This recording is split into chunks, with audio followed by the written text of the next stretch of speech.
Getting on to the review itself, you mentioned actually about the process of the review, that it involved and engaged organizations, autistic people, employers.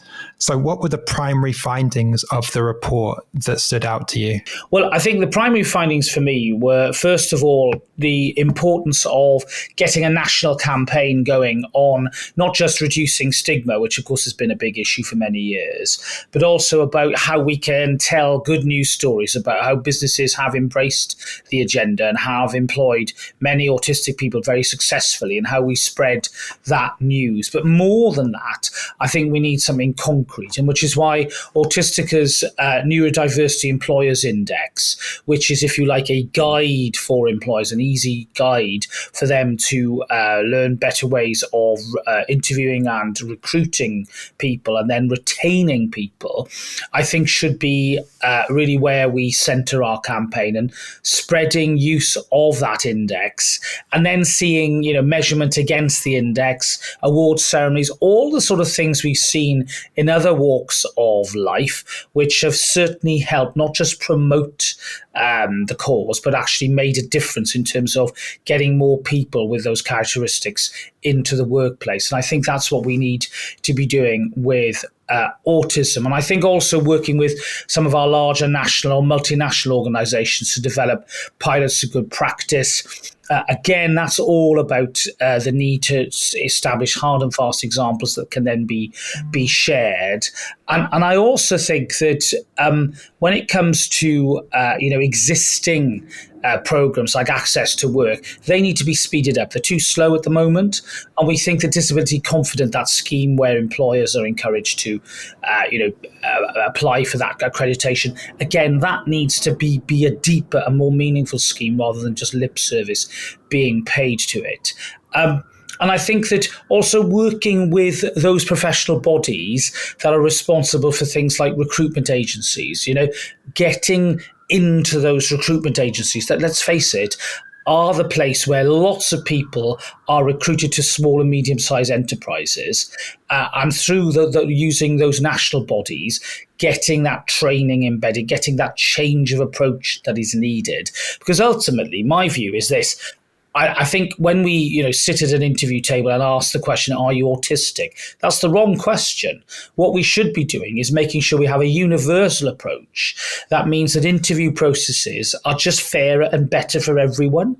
They shouldn't be memory tests. They shouldn't be endurance tests. They shouldn't be nerve-wracking enterprises. They should be genuine attempts to explore the potential of the applicant.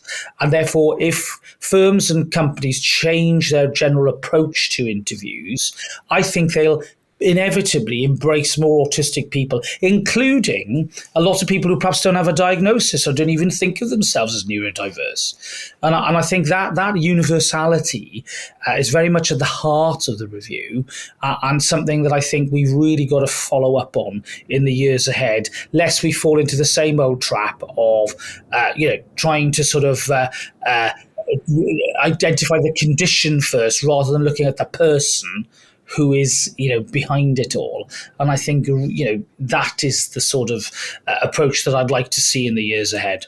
We talked a little bit about the implementation of some of the recommendations, but just in practice, I wonder, there's these 19 recommendations.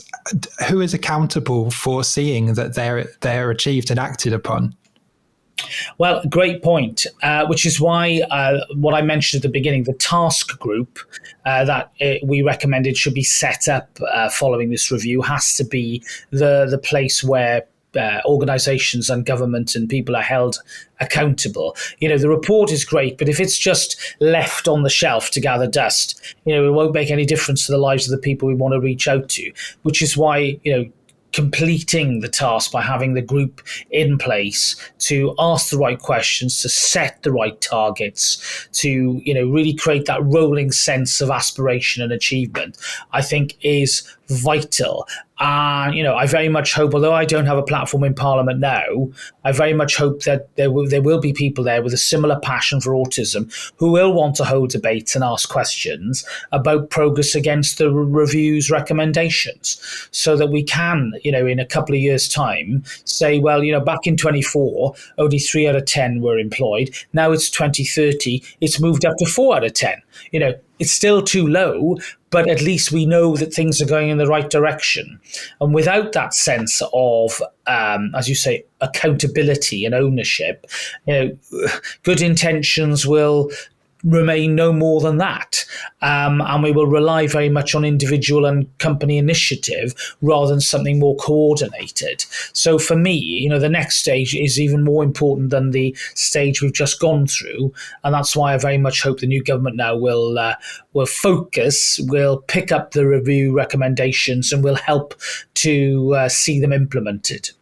Yeah, and from my understanding, you were the chair of a parliamentary group on autism, which presumably still exists as well. So there is still, I imagine, a group of people that are a bipartisan group, cross-party, that are passionate about this issue, and presumably will still kind of be pushing for, these recommendations to be implemented.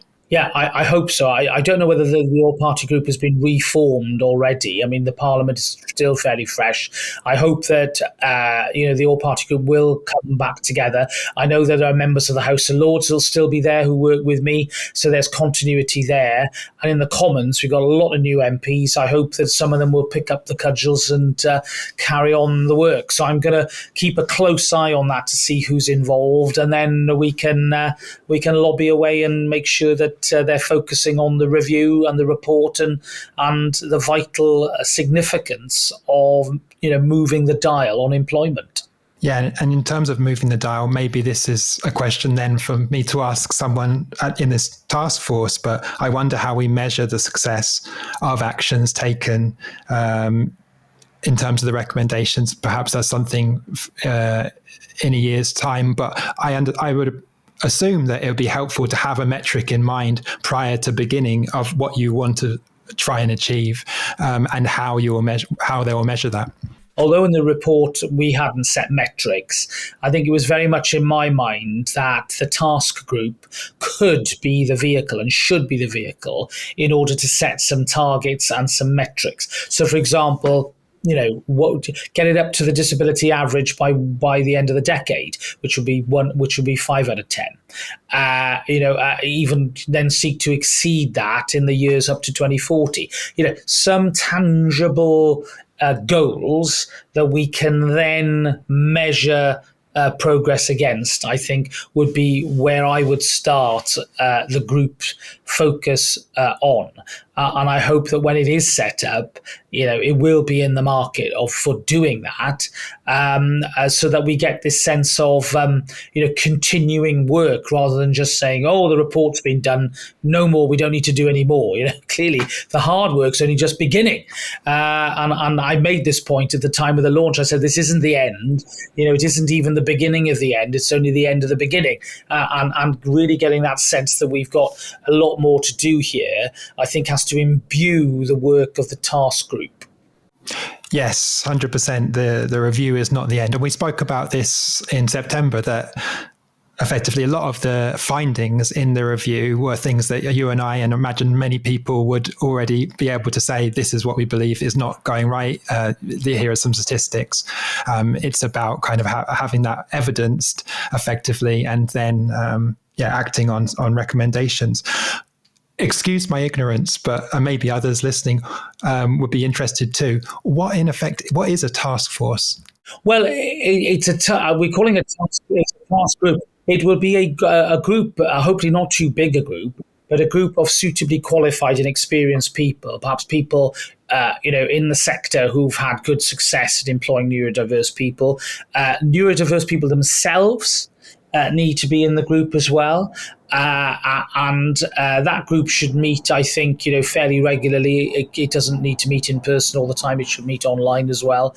That's obviously a convenient way of doing things, and that it really has a set of tasks before it. Most notably, I think, what goals to set first of all, and then making sure through regular reports and clear agendas. How then, what progress is going to be examined? What do we regard as good progress?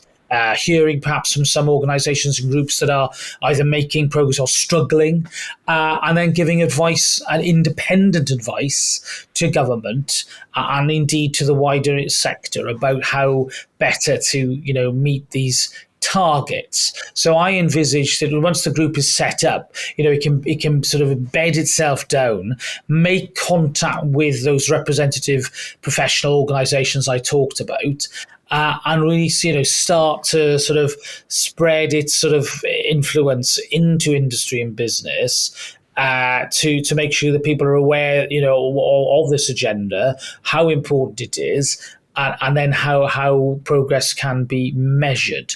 So, it's something I think that requires expertise. And that's why I think getting the right people around that table and making sure it's led by autistic people, I think is the most important thing for me. I don't want this group to be, however well-intentioned, people by well-intentioned members who perhaps, aren't autistic themselves or don't have any understanding or lived experience of supporting or working with autistic people.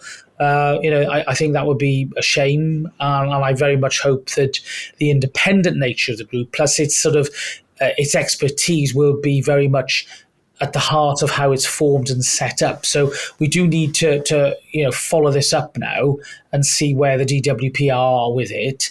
And what their intentions are, in the next few months.